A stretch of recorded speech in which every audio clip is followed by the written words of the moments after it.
Now we've looked at how to determine the molar mass of elements. The molar mass of elements is the average mass on the periodic table in grams. Now let's look at how to determine the molar mass of compounds. We're basically going to follow the same procedure as we did for calculating the formula weight or the formula mass. Remember, when we looked at the formula mass, we added up the individual masses of the atoms in the molecule. So if we look at one molecule of water, for example, there are 2 hydrogen atoms. Therefore, we multiply the mass of one hydrogen atom, 1.01 AMU, times 2. And then we add that to the mass of one oxygen atom, 16 AMU. And we get a total of 18.02 AMU. That is the mass of one molecule of water. Well, we do the exact same thing for figuring out the molar mass, except instead of AMU units, our units are grams. Now let's think about this. If we have 1 mole of H2O, 1 mole of water, we have 2 moles of hydrogen total and 1 mole of oxygen. If we have 1 molecule, we have 2 atoms of hydrogen and 1 atom of oxygen. If I have 1 dozen hydrogen molecules, then I have 2 dozen hydrogen atoms and 1 dozen oxygen atoms. So with 1 mole, these subscripts work for moles. 1 mole of water, 2 moles of hydrogen, 1 mole of oxygen. So we take 2 times the mass of the mole of hydrogen, 1.01 grams, and we add that to the mass of 1 mole of oxygen.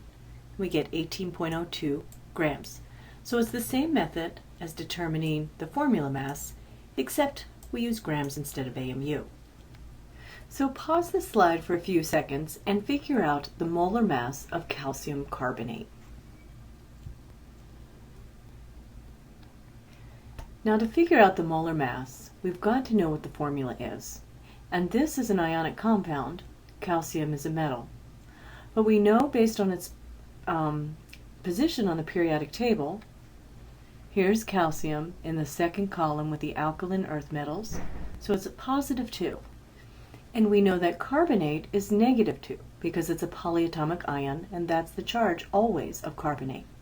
Since they have the same exact charge, they're going to cancel out. And by exact, of course, I mean opposite. They don't have the same charge. One's positive and one's negative.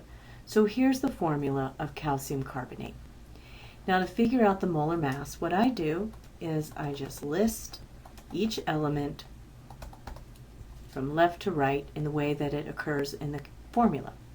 I have 1 calcium, I have 1 carbon, and I have 3 oxygens. Then I look at the periodic table and find each one of these and their mass.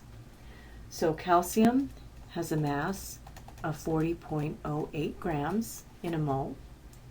Carbon is 12.01 grams, and oxygen is 16.00.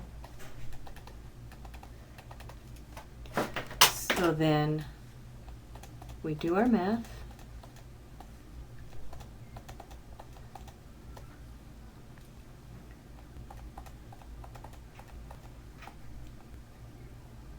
And just looking at sig figs, these are counted numbers. So these are counted numbers, and these are our measured values, each with 4 sig figs. So our answer should have 4 sig figs. Now we're going to add, and when we add, we look at how many places after the decimal point. Each one of these values has 2 places after the decimal point, so our final answer will have 2 places after the decimal point. So I get 100.09 grams. So this is the molar mass of calcium carbonate. And if we're writing it out, I don't have enough room here. If we're writing it out, we would write 1 mole of calcium carbonate is equal to 100.09 grams of calcium carbonate. So the molar mass of calcium carbonate is the mass of 1 mole. And there it is right there. And remember, this is our conversion factor between moles and grams. When we're dealing with chemicals, there's always going to be a certain formula associated with that chemical. And because it has a specific formula and the atoms have specific weights, you're always going to have to calculate the molar mass, unlike Avogadro's number, which is always the same.